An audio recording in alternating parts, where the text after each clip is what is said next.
alegra tenerles y creo que es una bendición que podamos, en este caso, repasar algunos aspectos. Quizá hay algunos detalles que vamos a adicionar a los que ya estuvieron escuchando lo que hemos estado durante este viaje compartiendo. Y es la necesidad de entrar al lugar santísimo. El Señor dijo, y anoche leímos, y esta mañana confirmamos, que la luz que Él derramó sobre su pueblo en relación con el santuario iluminaba, ¿qué cosa? El pasado, el presente y el futuro. Y exactamente, para entender este asunto, pues obviamente tenemos que ir al pasado y recordar los diferentes aspectos del tabernáculo en el desierto. Nosotros encontramos y sabemos muy bien lo que el Señor ordenó a Moisés: hacerme un santuario y yo habitaré en medio de ellos. Y como la luz del santuario arroja iluminación para el pasado, el presente y el futuro, vamos al Apocalipsis y en el capítulo 11 y el versículo 1 leemos un pasaje del cual vamos a partir en esta hora. Apocalipsis 11:1. Y me fue dada una caña semejante a una vara, y el ángel se puso en pie diciendo: levántate y mide el templo de Dios y el altar y los que adoran en él. Ahí encontramos en la gráfica el templo y el altar, y por aquí encontramos a algunos de los que adoran en él. El Señor le ordenó al revelador, el apóstol, profeta Juan, medir el templo. Pero no lo podía medir con un sistema métrico decimal nuestro. Le dio una caña especial. Y esa caña, y tal vez recuerdan quienes han escuchado ya algo de esto, esa caña fue usada también por el profeta Ezequiel. Allá en el capítulo 40, él entró en visión de un templo majestuoso y un varón vestido de bronce, semejante al bronce, tenía una caña de medir. Aquí a Juan le fue dada, allá la tenía el varón. ¿Qué quiere decir eso? Había que medir el templo de Dios. El templo terrenal se había acabado en el año 70. Juan escribía entre los años 90 y 100. Había que medir el templo celestial. Pero ¿será que el Señor está tan interesado? Y por supuesto, no hay ningún detalle que sea despreciable. Pero ¿será que Dios estaba interesado exactamente en las medidas de las puertas y todo eso, como presenta Ezequiel a partir del capítulo 40? Eso tendrá su significado que pues los intérpretes no han podido exactamente determinarlo. Pero lo que sí, el plan de salvación que fue ilustrado con el tabernáculo en el desierto, tiene unas medidas que eran las que había que medir. ¿Cuánto mide la reconciliación? ¿Cuánto mide la justificación? ¿Cuánto mide la santificación? ¿Cuánto mide la redención? Y había que medir eso, para que los que adoraran en él pudieran entonces saber exactamente cómo eran esas medidas. Ahora, entremos en materia un poco más. Encontramos en Ezequiel 43, 10 y 11, que le dice el ángel al profeta: tú, hijo de hombre, muestra a la casa de Israel esta casa, y avergüéncense de sus pecados y midan el diseño de ella. Y si se avergonzaren de todo lo que han hecho, hazles entender la forma de la casa y su diseño y sus salidas y sus entradas y todas sus formas y todas sus descripciones y todas sus configuraciones y todas sus leyes. Y descríbelo delante de sus ojos para que guarden toda su forma y todas sus reglas y las pongan por obra. ¿Qué condición encontramos aquí para poder entender las medidas de la casa? ¿Qué condición dice ahí? si se avergonzaren de todo lo que han hecho. Nos avergonzamos de lo malo que hacemos, ¿cierto? Todo ser humano en algo se avergüenza cuando tiene que confrontarse con el resultado de sus procederes equivocados. Pero, ¿y de lo bueno?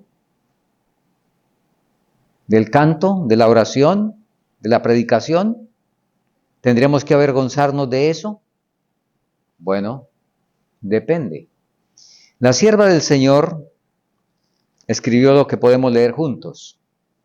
Los servicios religiosos, las oraciones, la alabanza, la confesión arrepentida del pecado ascienden desde los verdaderos creyentes como incienso ante el santuario celestial. Pero, al pasar por los canales corruptos de la humanidad, se contaminan de tal manera que, a menos que sean purificados por sangre, nunca pueden ser de valor ante Dios. No ascienden en pureza inmaculada, y a menos que el intercesor que está a la diestra de Dios presente y purifique todo por su justicia, no son aceptables ante Dios. Hay un problema. ¿Cuáles son los servicios religiosos, las oraciones y la alabanza y la confesión arrepentida del pecado que realmente puede recibir Dios? La que es purificada por sangre, nos dice aquí. Nos dice que eso debe ser presentado por el intercesor por su justicia. El problema es, ¿qué es lo que hay que hacer para que los beneficios de la sangre sean aplicados a lo que yo estoy haciendo en este momento? Que es algo loable desde el punto de vista humano, que es algo que el Señor ha pedido, pero que si no es rociado por sangre, entonces lo que estamos haciendo en este momento no puede ser aceptado por el Señor.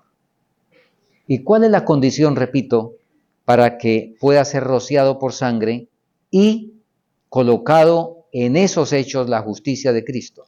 Sigamos leyendo. Todo el incienso de los tabernáculos terrenales debe ser humedecido con las purificadoras gotas de la sangre de Cristo.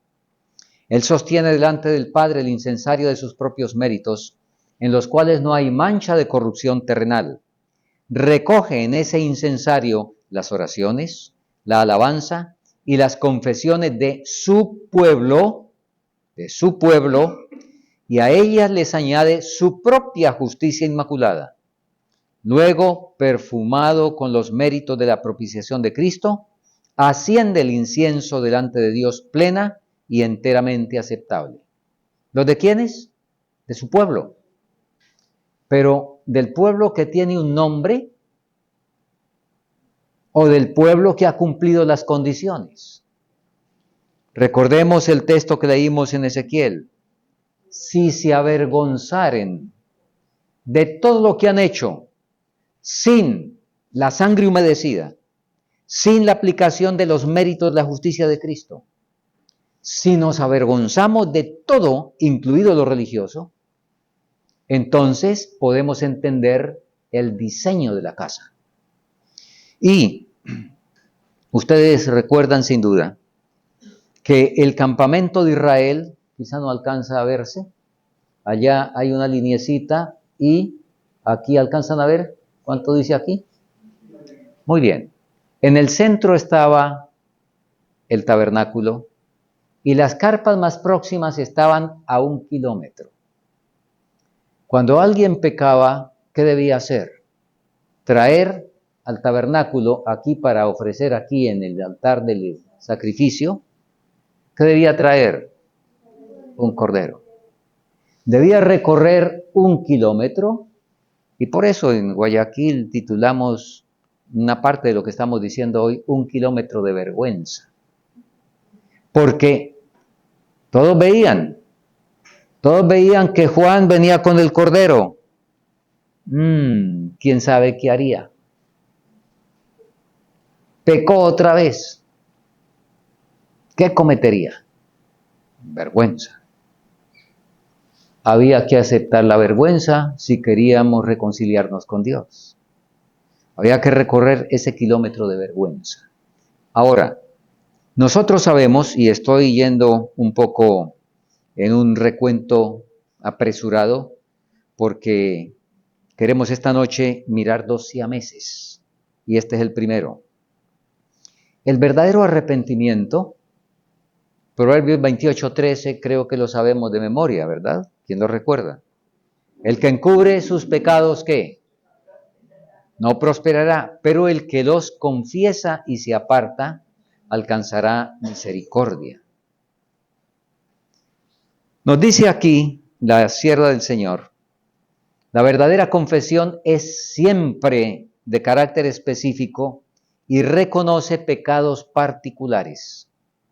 Pueden ser de tal naturaleza que solo puedan presentarse delante de Dios.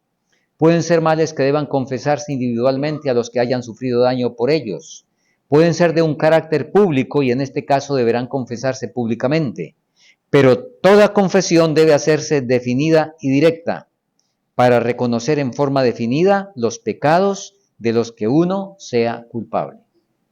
No sé si ustedes alguna vez han escuchado en alguna reunión, y no estamos aquí juzgando a ninguno, que de pronto alguien pasa y en un llamado al arrepentimiento, a la confesión, entonces alguien pasa y dice, hermanos, si en algo he ofendido a alguno, por favor me perdonan. Yo no sé si ustedes habrán escuchado alguna vez eso.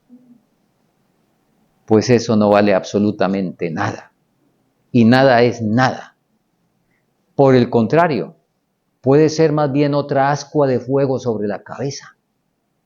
Porque si esa persona sabe perfectamente a quién ofendió, y entonces por un calmante de conciencia pasa a decir de manera general, lejos de ser una virtud del Señor le anota ya es otra ascua de fuego sobre la cabeza, porque está haciendo un acto hipócrita ante la congregación, en vez de ir a la persona y tener el valor de ir a la persona y pedirle el perdón por la falta que se haya cometido. Confesión específica. Ahora, estamos hablando por ahora de la vergüenza. ¿Han escuchado usted alguna vez algún escándalo político? ¿O algún escándalo en el deporte o en cualquiera de estas áreas? ¿Y han escuchado que esa X persona, de todas maneras, al sufrir esa vergüenza, pues hizo una confesión aún ante las cámaras? ¿Han escuchado alguna vez? Ahora pregunto, ¿esa vergüenza y esa confesión contará para la salvación? Resulta que hay diferentes vergüenzas y diferentes tristezas. Y acompáñenme porque no lo puse en la pantalla. A 2 Corintios capítulo 7. 2 Corintios capítulo 7 y el versículo 10. Porque la tristeza, aquí hay 2 tristezas. ¿Está bien? En ese versículo. Porque la tristeza que es según Dios produce arrepentimiento, ¿para qué? Para salvación, de que no hay que arrepentirse. Hay que arrepentirse de esa tristeza. Esa tristeza es bienaventurada, es una bendición cuando se necesita. Por supuesto que causa un dolor, pero es una bendición porque es para salvación. De esa no hay que arrepentirse. Mas la tristeza del mundo, ¿qué hace? Produce muerte.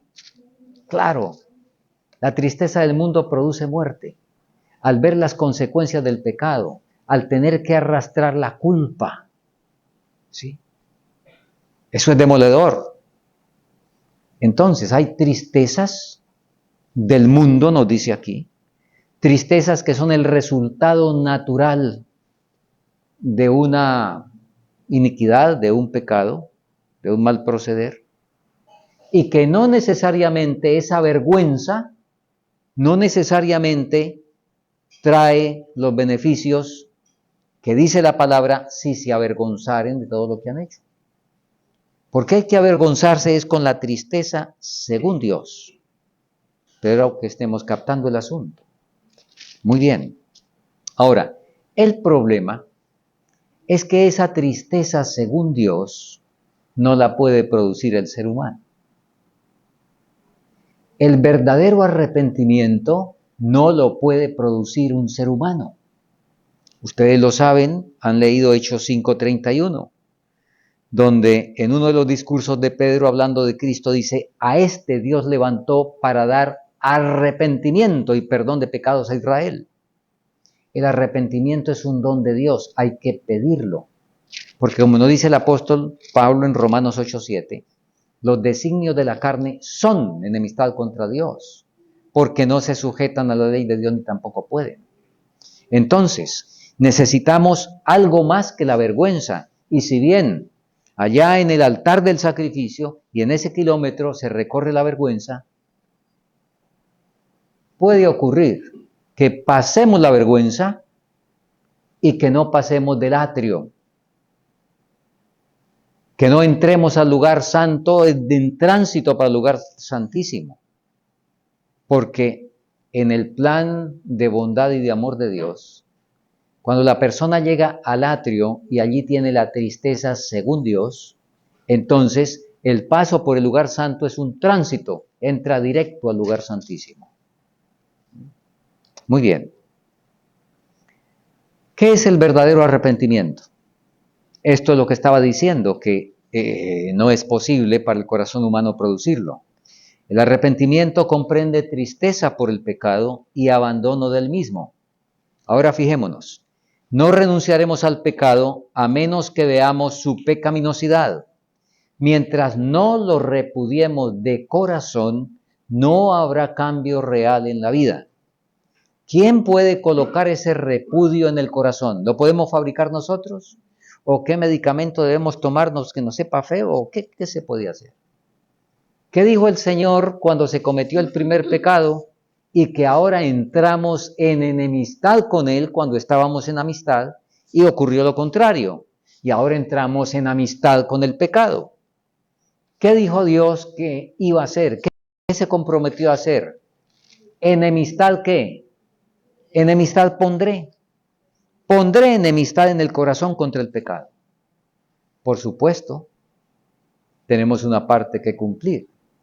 Y una parte de esas es la vergüenza, pero como estamos estudiando, la vergüenza, por así decirlo, es la parte con todo y lo difícil que es, con todo y lo bochornoso que es, sin embargo es la parte más fácil.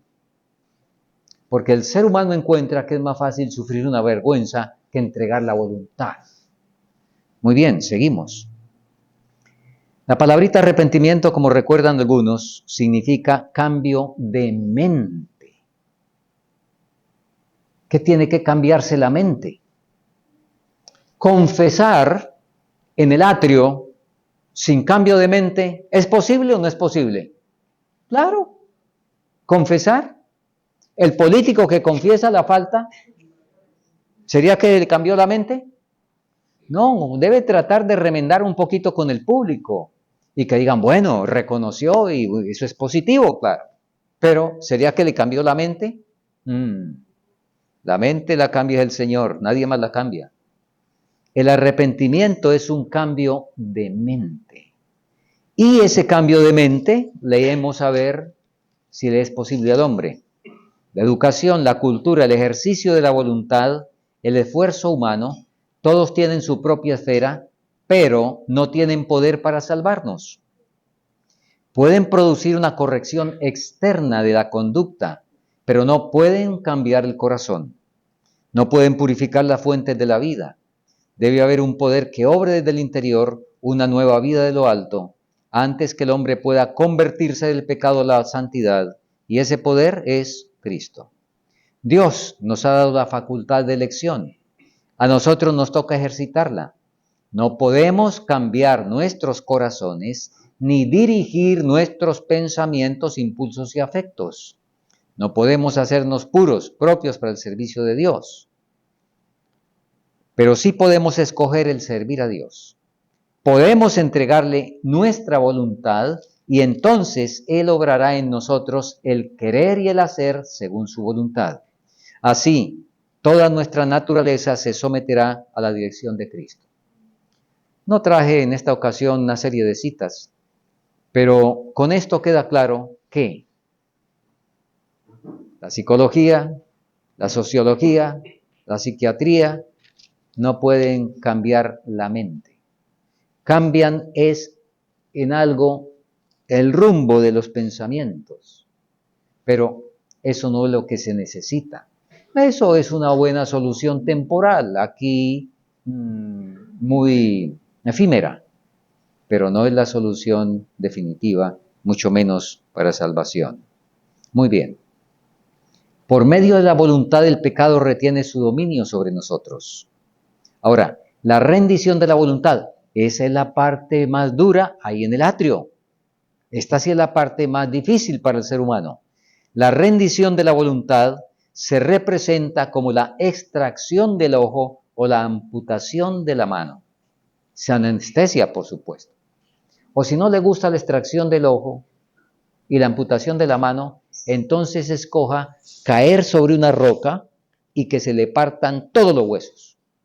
Porque eso fue lo que Jesús dijo haciendo otra figura, que había que caer sobre la roca para ser quebrantados. ¿Cuál le gusta más? Sin excepción, el asunto es difícil, ¿verdad? Rendir la voluntad. Ahora, si estáis dispuestos, nótese,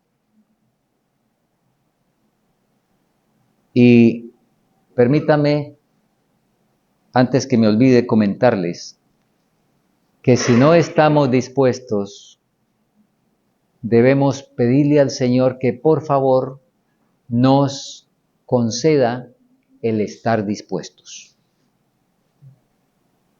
Si estáis dispuestos a aprender humildad y mansedumbre de corazón en la escuela de Cristo, ciertamente Él os dará descanso. La lucha por renunciar a vuestra propia voluntad y a vuestros propios caminos es terriblemente difícil. Por eso, la gran mayoría de los que han sido bautizados, la hermana White dijo claramente, han sido bautizados vivos. El yo no murió. Y por lo tanto, no resucitaron, porque es que tiene que resucitar, es un muerto. Un vivo no puede resucitar. El yo no murió y no renacieron a una nueva vida en Cristo. Esa es la parte difícil, dice aquí. Renunciar a vuestra propia voluntad y vuestros propios caminos. Pero, una vez que se ha aprendido esa lección, encontraréis descanso y paz. Muy fácil saber si hemos realmente rendido la voluntad. Nos gozamos en obedecer. Me encantan las lechugas que antes no me gustaba. Y es mi gozo consumir lo que Dios dice. O todavía digo como los israelitas, estoy cansado de este pan liviano. Y así con todo. Así con todo. ¿Es nuestra alegría servir a otro? ¿O nos sentimos esclavos, nos sentimos mal y nos gusta es que nos sirvan? En el orden que sea. Obedecer al Señor es una delicia. El hacer tu voluntad, Dios mío, me ha agradado y tu ley está en medio de mi corazón. Fueron halladas tus palabras y yo las comí y me fueron por gozo y alegría a mi corazón. Oh, cuánto amo yo tu ley. Tus testimonios son mis delicias y mis consejeros, etc. Entonces, ahí podemos saber cómo está el asunto de la rendición de nuestra voluntad. Muy bien. Y aquí nos dice esta otra declaración, y noten porque es sumamente elocuente y muy, muy importante. Cuán numerosos son los que se privan de las ricas bendiciones que Dios les reserva en lo que se refiere a la salud y los dones espirituales. Muchas almas hay que luchan por alcanzar grandes victorias.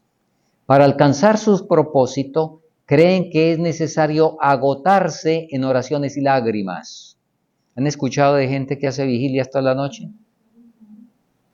No estoy condenándolas, pero, ¿será vigilia o sería que trasnocharon? Si han entregado la voluntad, fue vigilia. Si no han entregado la voluntad, fue trasnocho. Atentaron contra la salud y dañaron las neuronas. ¿Está bien? ¿Cuán numerosos son los que creen que es necesario agotarse en oraciones y lágrimas? Cuando esas personas escudriñen las Escrituras con oración para conocer la expresa voluntad de Dios. No es cuando las escudriñen para predicar, para dar un estudio bíblico, porque toca dar la clase de escuela sabática, porque necesito que mi esposa, que como que está haciendo algo que no me gusta, ver dónde encontrar un texto para ponérselo por la cabeza, ¿verdad? O para defender mi ismo o atacar otro ismo. No. La única manera de entender las escrituras para salvación es cuando yo las tomo y le digo, Señor, por favor, ¿qué quieres que yo haga? La única manera. Si no, vamos a entender la torcida por algún lado, dentro de la verdad doctrinal que conocemos, pero la verdad para salvación que necesito no la voy a entender. Ahora, ¿dónde está la solución? Dice, cuando esas personas escudriñen las escrituras con oración, para conocer la expresa voluntad de Dios y luego la cumplan de todo corazón y sin reserva o complacencia propia, entonces hallarán descanso. Sus angustias, sus lágrimas y sus luchas no les procurarán el descanso que anhelan. Ellas deben hacer la entrega completa de su personalidad. Si alguno quiere venir en pos de mí, niéguese a sí mismo, tome su cruz cada día y sígame. Muy bien. Hermanos, el perdón o el arrepentimiento, el verdadero arrepentimiento tiene un hermano gemelo. Y ese hermano, corrijo, más que gemelo, tiene un hermano siamés. El arrepentimiento y el perdón son siameses. Nacieron en el mismo parto. Si usted intenta separarlos, los mata a los dos. Solamente pueden vivir juntos. Dime cómo te arrepientes o cuánto te arrepientes y te diré cuánto perdonas. Dime cuánto perdonas y te diré cómo te arrepientes. Igual que la justificación y la santificación son siameses. Si se separan, se destruyen los dos. ¿Está bien? El que tiene dificultad para arrepentirse, tiene mucha dificultad para perdonar. El que tiene dificultad para perdonar, tiene mucha dificultad para arrepentirse. Repito, son siameses que nacieron en el mismo parto. Por supuesto, alguno asomó la cabeza primero. ¿Cuál asomaría la cabeza primero? ¿Qué creen ustedes? Sí, claro, el arrepentimiento, pero ahí mismito salió el otro porque estaban juntos, estaban pegados. ¿Sí?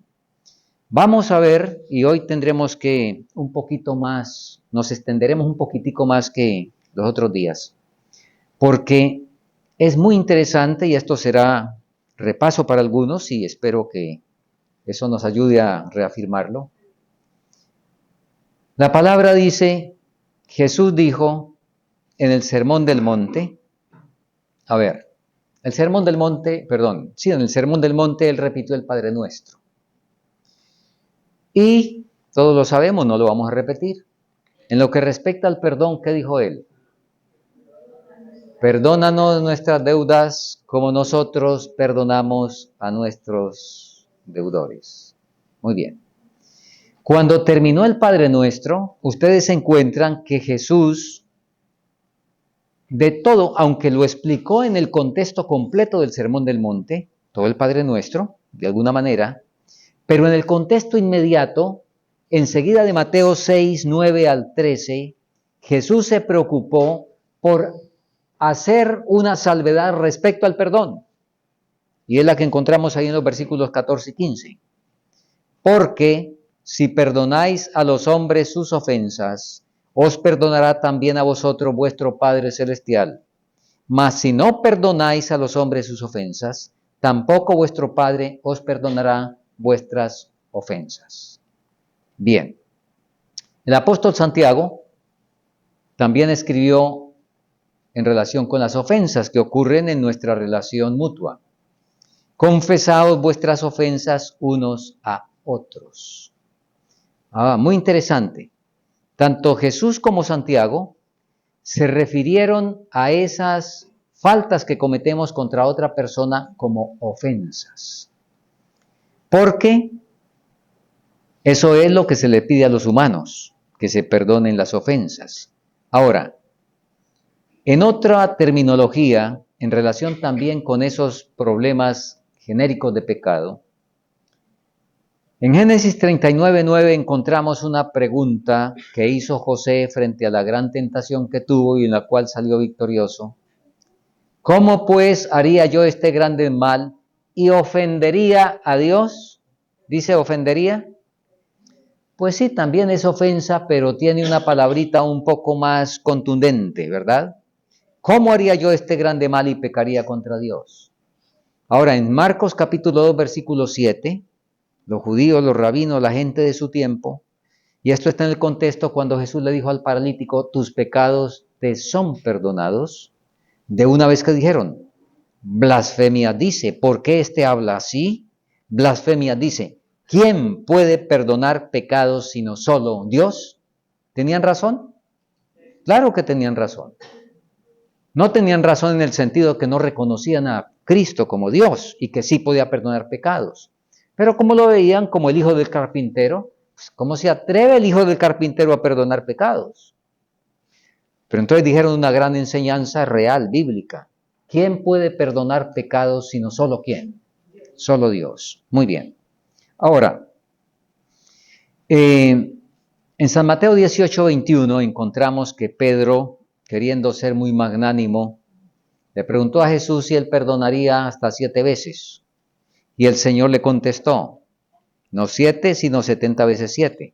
Aquí colocamos algunas versiones y es muy interesante que esas versiones nos hablan todas de ofensas. ¿Cuántas veces debo perdonar a mi hermano si no deja de hacerme el mal? ¿Debo perdonarlo aún si peca contra mí 7 veces? Otra versión. ¿Cuántas veces tengo que perdonar las ofensas? ¿Cuántas veces he de perdonar a mi hermano si me ofende?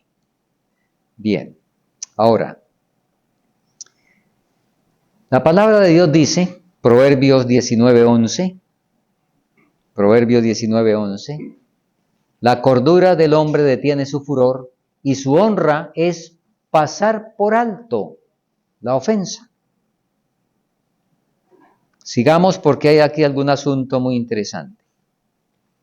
Nosotros hemos visto que en el lenguaje de lo que ocurre entre nosotros los humanos, tanto Jesús como Santiago dijeron ofensas.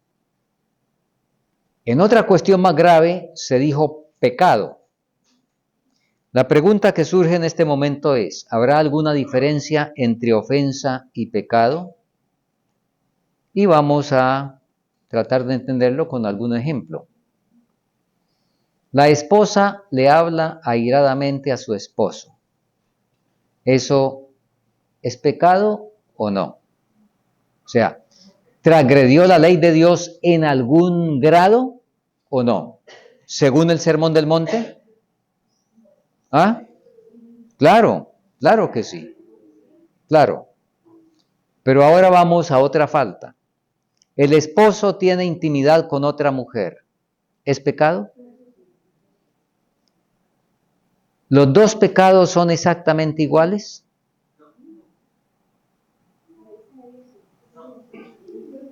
Permítame distinguir de la siguiente manera. La Biblia, como ya vimos, básicamente a las faltas entre nosotros la llama ofensas de manera genérica. Pero hay diferentes ofensas de diferente grado. Y ahí colocamos esa, la llamamos de esa manera para efectos didácticos de nuestro estudio. Hay ofensas y ofensas crímenes o pecados.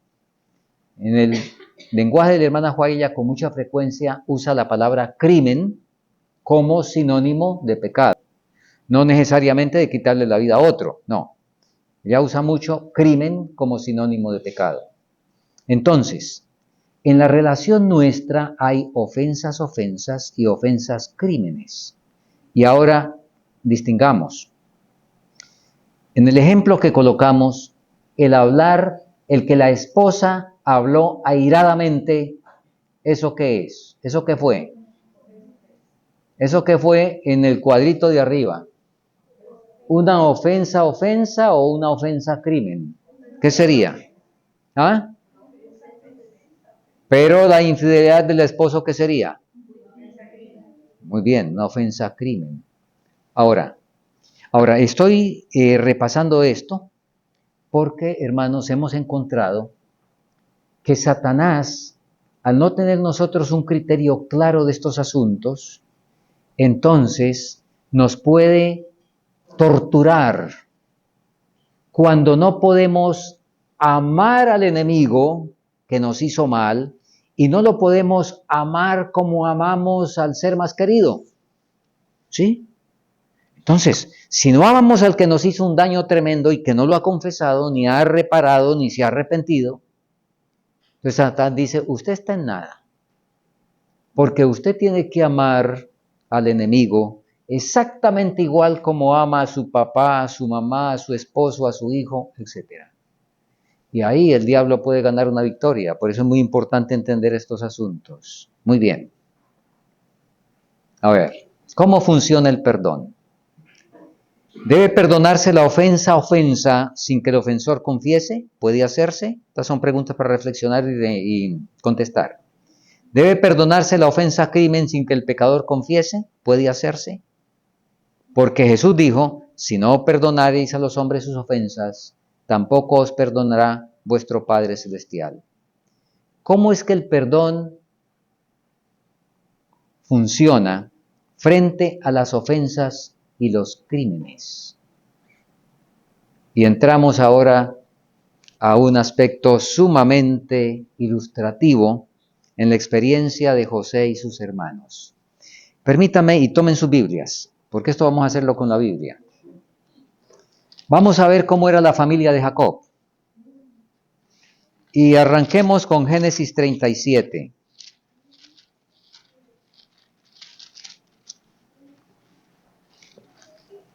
En Génesis 37 nos habla de lo que ocurrió. Bueno, quizá vamos primero a ir al 34. Vamos al 34 primero. En el capítulo 34 encontramos un problema serio que hubo porque la hija de Jacob, con Lea, se fue por allá a buscar amigas entre los que no debía y el resultado fue lamentable. Fue deshonrada, ¿verdad? Y ahora los dos hermanos de Lea, los dos hermanos de Dina, la hija de Lea, porque Simeón y Leví eran hijos de Lea, entonces dijeron, esto no se queda así. Y ustedes conocen todo el relato. Engañaron a los habitantes de Siquem, y al tercer día, después de que les dijeron, bueno, si se circuncidan, entonces vamos a establecer parentesco y, en fin, vamos a arreglar la cosa. Pero ellos tenían un plan malévolo y lo ejecutaron al tercer día. Y leamos lo que dice el versículo 25, Génesis 34. Y sucedió que al tercer día, cuando sentían ellos el mayor dolor, los dos hijos de Jacob, Simeón y Leví, hermanos de Dina, tomaron cada uno su espada y vinieron contra la ciudad osadamente y mataron a todo varón. Y a Amor y a Siquén, su hijo, los mataron a filo de espada. Y tomaron a Dina de casa de Siquem y salieron. Y los hijos de Jacob, el resto de ellos, menos José, por supuesto, los hijos de Jacob vinieron a los muertos y saquearon la ciudad, por cuanto había amancillado a su hermana. Tomaron sus ovejas y vacas y sus asnos y lo que había en la ciudad y en el campo, y todos sus bienes, se llevaron cautivos a todos sus niños, sus esposas, y saquearon todo lo que había en casa. ¿Qué les parece? ¿Qué delitos, qué pecados encuentran ustedes ahí? Mentira, asesinato, traición, robo, secuestro, todo eso está ahí. Y cuando pasamos al capítulo 38, para ir al 38. En el capítulo 38 encontramos la acción de otro de ellos, llamado Judá. Y ustedes conocen toda la historia, no la vamos a leer toda por tiempo, ustedes la conocen. Judá terminó durmiendo con la nuera. Incesto.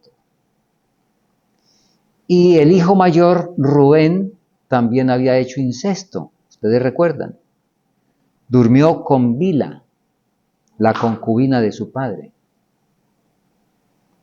Y luego encontramos nosotros la venta de José, ¿verdad? En el capítulo 37 encontramos que venden a José, lo quieren asesinar, pero finalmente lo venden. Y la esclavitud, nos dice la hermana Huay, era un destino peor que la muerte. En otras palabras, que el Señor cambió el asunto, pero ellos hicieron peor que si lo hubieran matado físicamente, según la hermana Huay. La esclavitud era un destino peor que la muerte. ¿Cuánto les gustaría tener a esa familia de vecinos? ¿Qué les parece? ¿No les gustaría a esos vecinos? Bueno, esos vecinos, cuando usted va al Apocalipsis, encuentra una tremenda sorpresa. Y es que si usted tiene una visión de la santa ciudad y con los ojos de la imaginación empieza a ver a la santa ciudad que desciende, estamos aquí colocando la imaginación como dice la palabra, no como dice la oración contemplativa ni la iglesia emergente. Entonces, usted coloca su mente en la Nueva Jerusalén y la ve descendiendo. En la medida que va descendiendo, empieza a distinguir las bellezas. Y cuando ya se acerca más, usted ve 12 puertas. Y hay 12 nombres escritos sobre los dinteles de la puerta. Y cuando puede leer los nombres, usted entra en shock. Porque los nombres de ese clan tan siniestro, los nombres de semejante chusma, están escritos en la Nueva Jerusalén y están inmortalizados por la eternidad. ¿Qué fue lo que pasó? Pues vamos a ver qué pasó. Porque en la historia de José y sus hermanos encontramos hermosa ilustración de lo que es el verdadero arrepentimiento y el verdadero perdón. Entonces vamos a la historia. Muy bien. Génesis 37:3.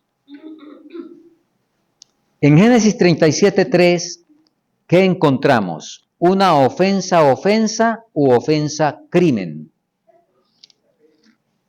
¿Qué nos dice ahí Génesis 37:3? Nos dice que los hermanos de José no le podían hablar. Bueno, el 4. El 3 nos dice que Jacob amaba a José más que a sus hijos. Y bueno, creo que aquí debemos aclarar algo. Cuéntenme. Cometió una falta, fue una falta de Jacob, el que amaba más a José que a los demás hijos. ¿Eso fue un pecado de Jacob? ¿Qué piensan ustedes? Bueno, algunos ya saben. Han leído en el Evangelio de Juan, donde en 4 textos, que no los vamos a ver por tiempo, en 4 textos dice el discípulo al cual Jesús amaba. ¿Lo han leído? O sea que Jesús cometió el mismo error que Jacob. Entonces, si fue pecado en Jacob, también lo fue en Jesús. ¿Y pecó Jesús? La hermana Huay dice, el problema de Jacob fue porque imprudentemente dejó ver un afecto superior que le tenía a José, lo cual era lógico por razón de la conducta de José contrastada con estos otros. No quiere decir que Jacob odiaba a los demás hijos y les tenía revancha y no sé cuántas cosas, no. Cuando el Hijo del Hombre venga y todos sus ángeles con él, entonces pagará a cada uno según su obra. ¿Eso es favoritismo? Eso es justicia. Es correcto. Así es de que el discípulo al cual Jesús amaba, y Jesús no pecó. Entonces el problema, repito, de Jacob fue manifestar imprudentemente ese afecto. Y la hermana Juay lo dice exactamente en esos términos. Muy bien. Resulta que los hermanos de José, nos dice el versículo 4, viendo sus hermanos que su padre lo amaba más que a todos sus hermanos, le aborrecían y no le podían hablar pacíficamente. ¿Eso qué es? ¿Qué será ahí de eso? ¿Será ofensa o ofensa crimen?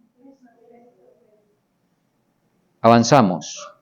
En Génesis 37, y no vamos a leer, ustedes conocen la historia, Génesis 37, 18 al 20 y luego el 28, está el relato de la venta de José. Primero lo quisieron matar, ¿sí? Pero uno de ellos propuso que no, con el ánimo de defenderlo y de después devolverlo. Ustedes recuerdan, fue Rubén. Y ahí Rubén manifestó una de las cosas que Dios dice que él no puede aceptar eso. No nos ha dado Dios espíritu de cobardía. Y los cobardes encabezan la lista que va al lago de fuego en Apocalipsis.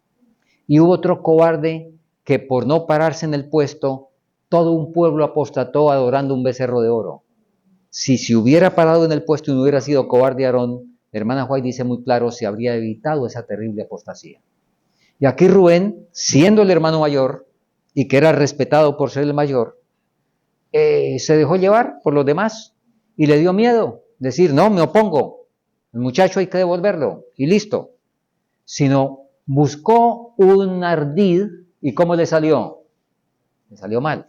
Muy bien. Aquí está el relato de que primero lo querían matar, no lo mataron, pero lo vendieron, que como dijimos, era algo peor que la misma muerte. Eso que hicieron al venderlo y al maltratarlo como lo maltrataron fue ofensa o ofensa crimen. Bien, sigamos con la historia porque debemos terminar. Y déjenme aquí explicar algo, ya mencioné algo antes. ¿El amor qué es? Un principio que nunca deja de ser. Pero ese principio tiene varios componentes.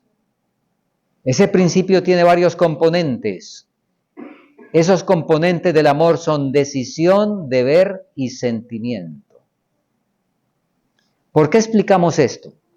Porque vamos a ver hasta qué punto nosotros debemos amar a los enemigos. A ver si está, y Dios nos pide que los amemos. Y hablamos de enemigos que no se han arrepentido. Si se arrepintieron y pidieron perdón, pues dejaron de ser enemigos, ¿verdad? Hablamos del caso de la gente que no ha confesado, no ha reparado, no se ha arrepentido. Entonces, ¿cómo funciona el amor con ellos? Vamos a seguir.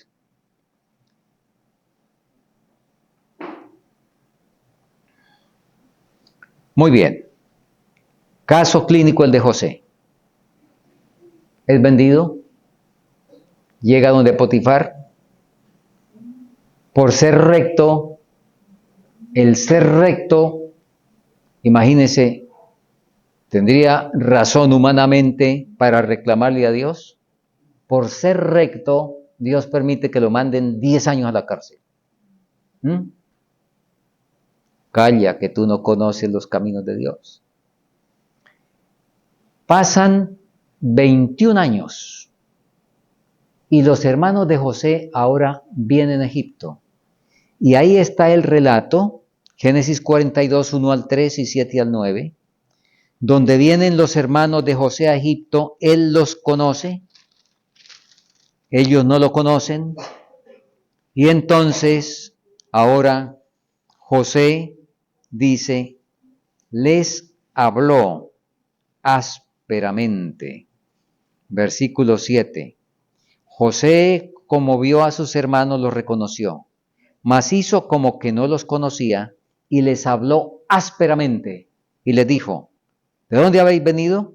Ellos respondieron, de la tierra de Canaán a comprar alimentos. Y ahora luego José en el versículo 9 les dice que espías sois por ver lo descubierto del país habéis venido. ¿Estuvo correcto que José tratara a sus hermanos de espías y les hablara ásperamente? Y hay una pregunta, ¿lo hizo Jesús? A ver si recordamos. A ver si recordamos si Jesús le habló algo y trató a alguien de lo que no era. Porque aquí José está tratando a sus hermanos. Ahora, ¿José sabe que no son espías o no sabe? ¿Y por qué los trata de espías? Bueno, Jesús una vez trató a una mujer muy terrible, terrible, porque ella vino pidiendo un favor de Jesús, que le sanara a su hija. Y Jesús la miró y no dijo nada y siguió. Como los discípulos vieron que Jesús sorprendentemente,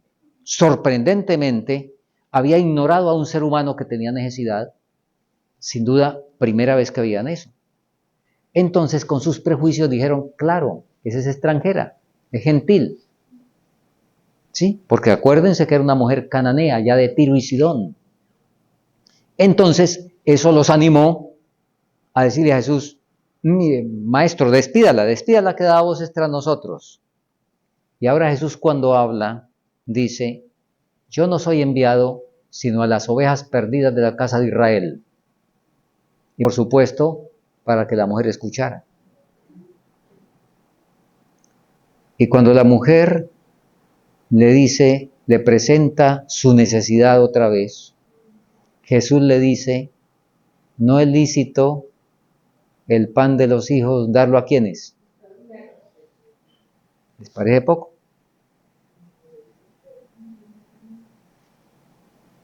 ¿Ah? ¿Qué tal?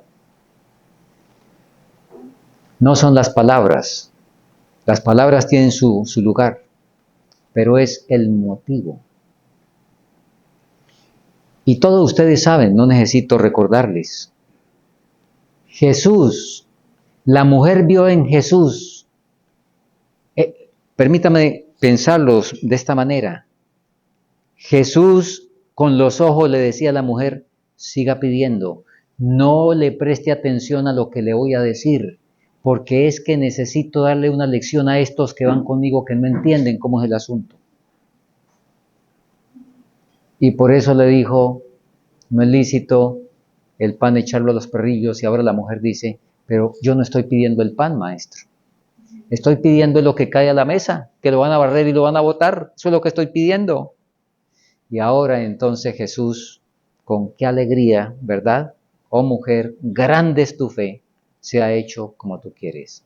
Jesús estaba probando tanto la fe de la mujer como una lección tremenda para los discípulos.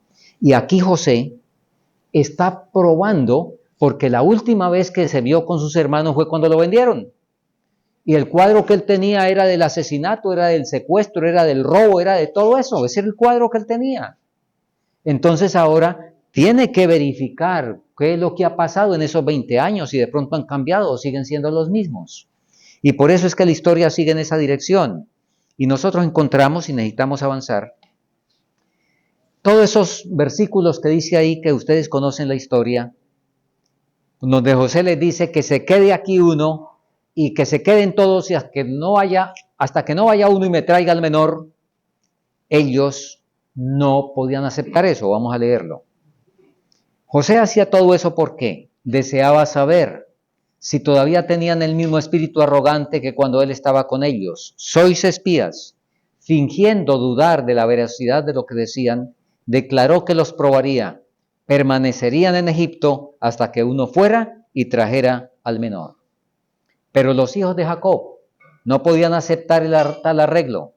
Decidieron permanecer allí y sufrir juntos, más bien que aumentar la tristeza de su padre con la pérdida del único hijo que le quedaba. Por lo tanto, se los puso en la cárcel por 3 días. Durante los años que José había estado separado de sus hermanos, estos hijos de Jacob habían cambiado de carácter. Ahora, al ser probados por la adversidad, se mostraron desinteresados, fieles el uno al otro. Y sigue en los puntos suspensivos diciendo, y obedientes a su padre, aunque ya eran mayores de edad. Ahora, José los trae. Después de 3 días, les dice, hagan esto y vivan. Yo temo a Dios. Váyanse todos ustedes, pero se queda uno aquí en la cárcel para que, como garantía de que me van a traer a su hermano menor. ¿A quién escogió? Génesis 42, 24 nos dice que tomó a Simeón y lo puso en la cárcel. ¿Por qué? La inspiración nos dice por qué. En el trato cruel hacia su hermano, Simeón había sido el instigador y protagonista, y por esta razón la elección recayó sobre él. Los cronólogos bíblicos dicen que fue alrededor de 1 año que Simeón estuvo en la cárcel, porque el tiempo que necesitaron para irse, después otros meses mientras se comieron las provisiones, el tiempo de regreso, ¿verdad? Así es que, ahora, atención a esto, hermanos, porque queremos puntualizar para que no le prestemos oído a Satanás con ideas distorsionadas sobre el perdón. Porque es que Satanás, como ustedes bien saben, cuando no puede sumir en el hielo de la indiferencia, lanza al fuego del fanatismo. Muy bien. El victimario, miren esto, el victimario debe pagar para que sea completa su conciencia del pecado. Si no sufre consecuencias, no puede dimensionar el pecado. Eso es lo que respecta al que cometió la falta. Ahora, al que fue agredido, por su parte, si el criminal no confiesa de todo corazón y sufre consecuencias, la víctima no puede alcanzar el grado de bondad y amor hacia el ofensor. No puede. Y Dios no le pide eso. Dios le pide que perdone con decisión y deber, pero no le pide el sentimiento que se derrite igual que se derrite con la esposa. No es posible y Dios no pide eso. Por supuesto, no debe guardar rencor, nada de resentimiento y mucho menos venganza. De hecho, José nada de esto tenía. José fue curado rápidamente, sin duda, porque alguien que está bien cerca del Señor, cuando recibe una ofensa terrible, por supuesto que tiene algún proceso de curación, pero es un proceso de curación rápido. Miren a José, muy interesante. Mi hermana White describe, y si bien no es en relación con el perdón, pero con otro aspecto que tiene mucha relación, por supuesto, mi hermana White describe que cuando sacaron a José de la cisterna, lo entregaron a los maelitas, madianitas o ismaelitas, ¿no? Era una caravana y parece revuelto, nos dicen ismaelitas, otros madianitas. Y que José, cuando vio las colinas a lo lejos de su casa, dice, por un tiempo, y ese tiempo fue unas horas, se entregó a la desesperación mientras iba en la caminata. Pero ahí mismo, en pocas horas, decidió que sería fiel a Dios y que honraría al Señor por encima de todo, a costa de lo que fuera, como fueran las cosas. Dice la hermana White, y en pocas horas pasó de ser un niño mimado a un hombre reflexivo, maduro y sereno. ¿Cuánto demoras en sanar el agravio que te hicieron? ¿Cuánto tiempo demoras? Depende de cuán cercana es la relación con el Señor. Dime cómo es la relación con el Señor y te diré cuánto tiempo demoras en curar la herida. José no tiene ese problema. Eso se arregló. Está a esa hora probando a sus hermanos y por supuesto, él necesita, para desbordar el amor hacia ellos, para que el sentimiento vuelva en su plenitud, necesita ver ellos en qué andan, porque de otra manera, pues no les va a hacer bien, inclusive, y de todas maneras tampoco se va a poder producir. Muy bien. Siguen las pruebas, le da 5 veces más a Benjamín.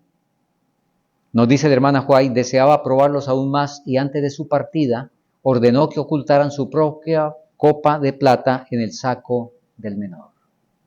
Ahora ustedes saben lo que pasó. Aquí está el relato en Génesis 44, como cuando fue encontrada la copa en el costal de Benjamín, todos los hermanos, dice, rompieron sus vestidos y con profundo dolor regresaron todos. Y ahora José los increpa, ¿sí? Judá dice, ¿y cómo nos vamos a justificar? Imagínense, ¿cómo se iban a justificar? Y ahora leamos lo que la sierva del Señor dice de lo que pasó. En su profundo dolor, Judá se acercó al gobernador y exclamó, ¡ay, Señor mío! Ruégote que hable tu siervo una palabra en oído de mi Señor y no se encienda tu enojo contra tu siervo, pues tú eres como Faraón. Con palabras de conmovedora elocuencia, describió el profundo pesar de su padre por la pérdida de José y su aversión a permitir que Benjamín fuese con ellos a Egipto, pues era el único hijo que le quedaba de su madre Raquel, a quien Jacob había amado tan tiernamente. Oh, perdón, ¿qué pasó aquí?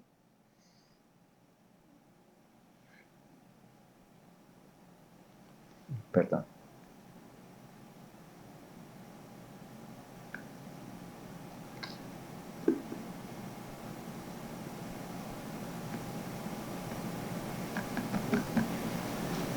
Bueno, aquí nos pasó algo.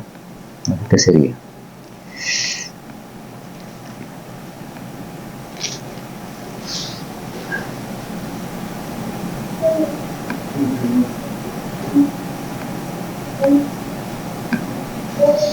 Bueno, alcanzan a leer ahí, ¿verdad? En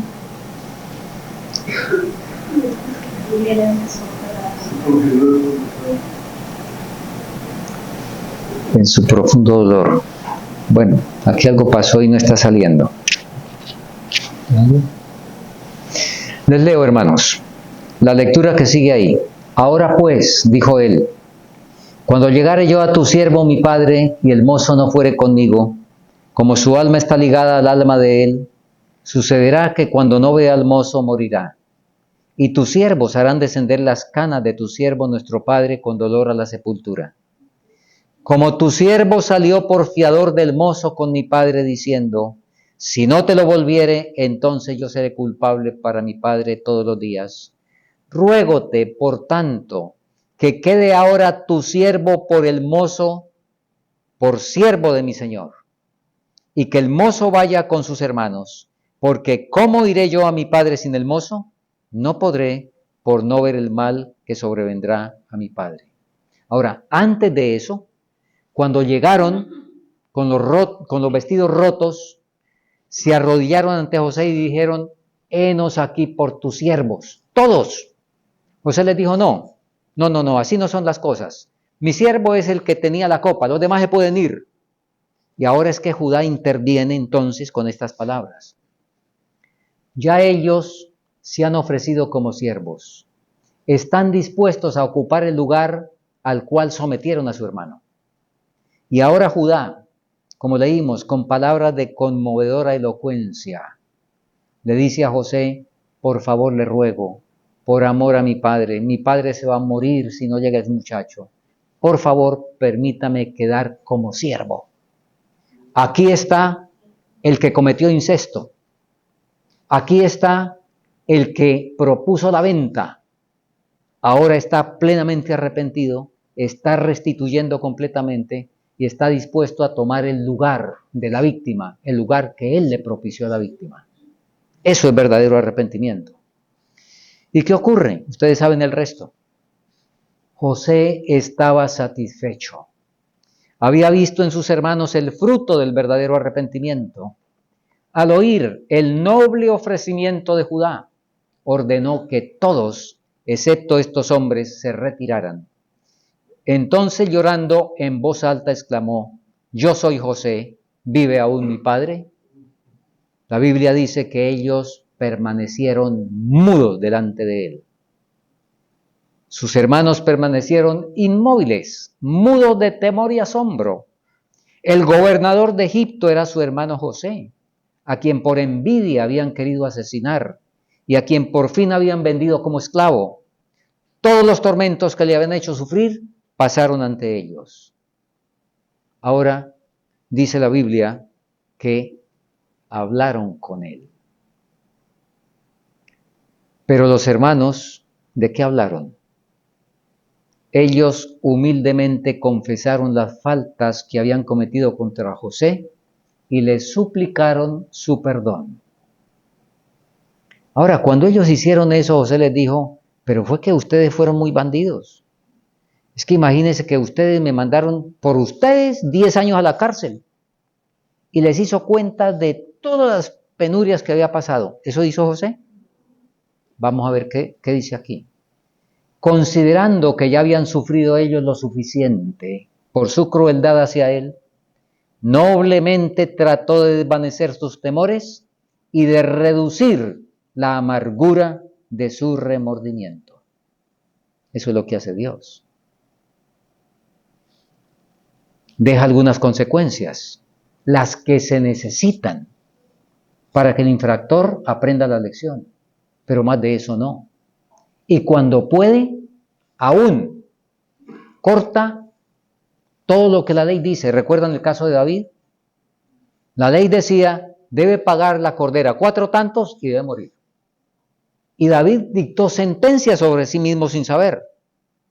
El que hizo tal cosa es digno de muerte y debe pagar la cordera 4 tantos. Cuando le dijeron: tú eres el del problema, y que él se arrepintió de todo corazón, de una vez el Señor le dijo al profeta que le dijera: también Jehová ha remitido tu pecado, no morirás. Y no murió David, y fue totalmente restituido. Muy bien, los hermanos de José se regocijaron grandemente al encontrarlo vivo, pues habían sufrido remordimiento y gran angustia mental desde el momento cuando lo habían tratado con crueldad. Imagínense, llevaban 21 años sufriendo, ¿sí? Y ahora, al saber que no eran culpables de su sangre, se aliviaron sus mentes turbadas. Entonces, aquí está ese maridaje, permítame decirlo así, esos siameses para salvación, que son el arrepentimiento y el perdón. Sin eso, no hay posibilidad de entrar al lugar santísimo, para nada. Pero con eso, y dejo con ustedes estas 2 citas impresionantes, extraordinarias. Yo no sé qué piensen ustedes al escuchar esto que voy a leer. La obra de la redención implica consecuencias de las cuales es difícil que el hombre tenga concepto alguno.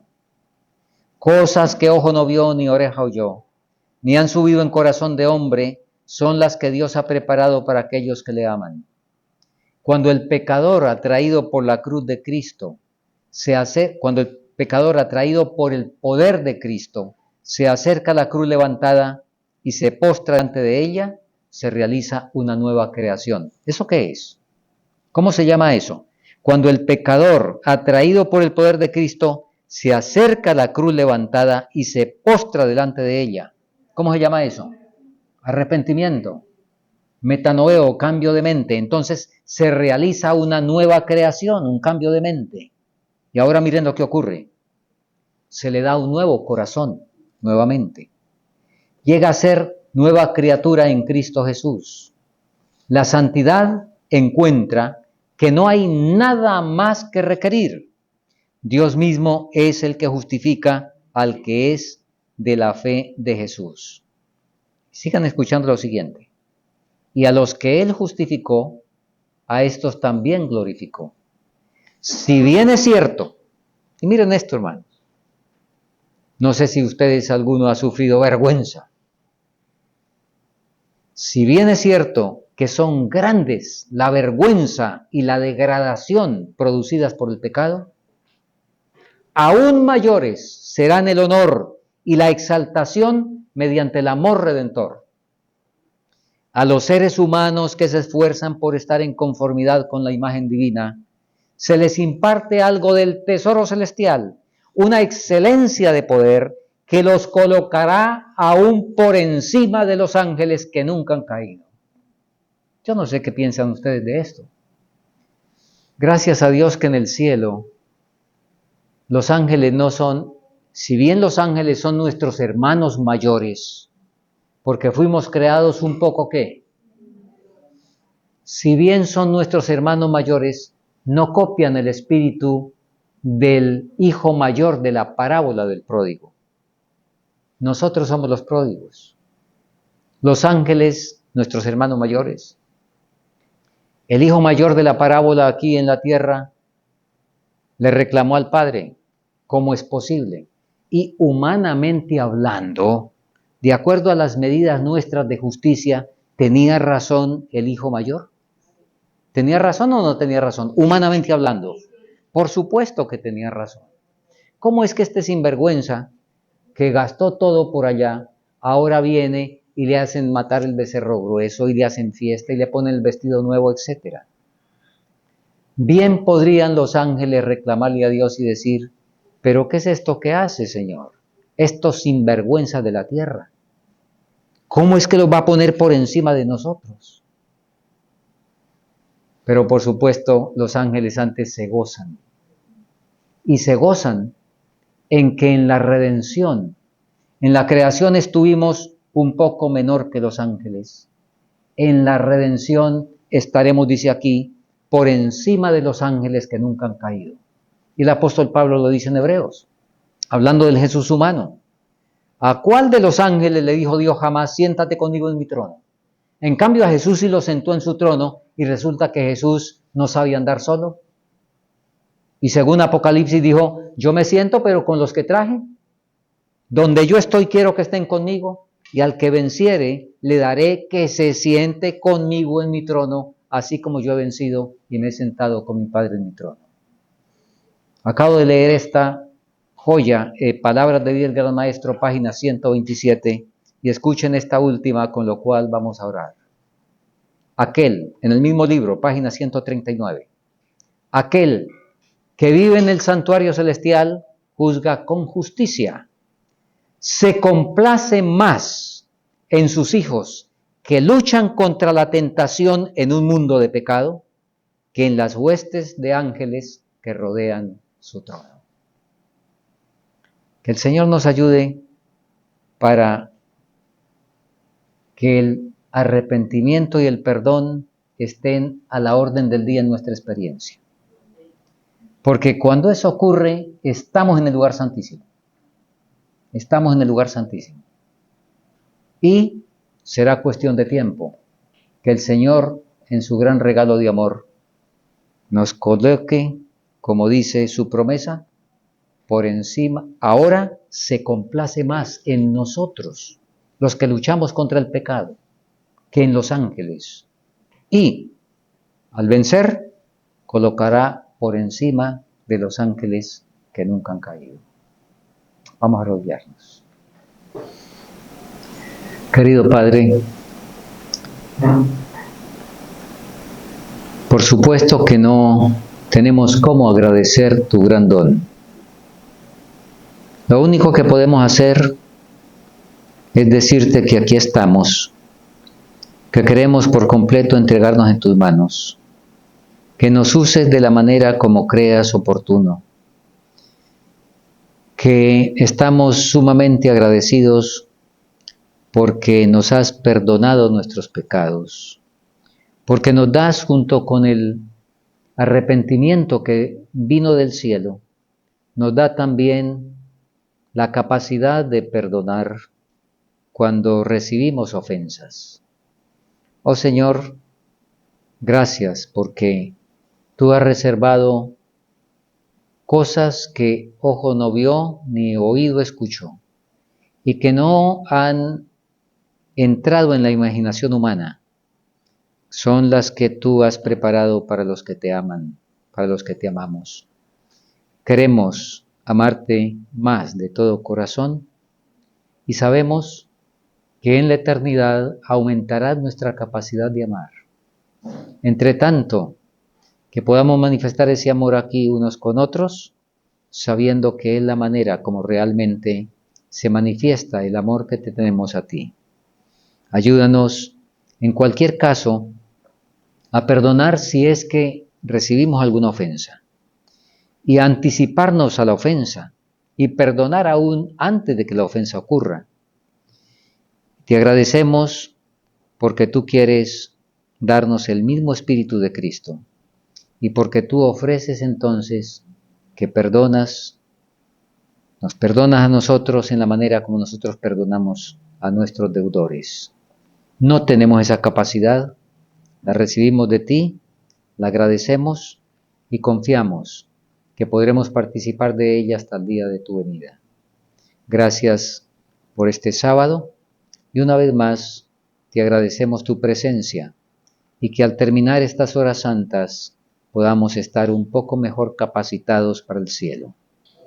Lo agradecemos en el nombre bienaventurado de nuestro poderoso intercesor, Cristo Jesús.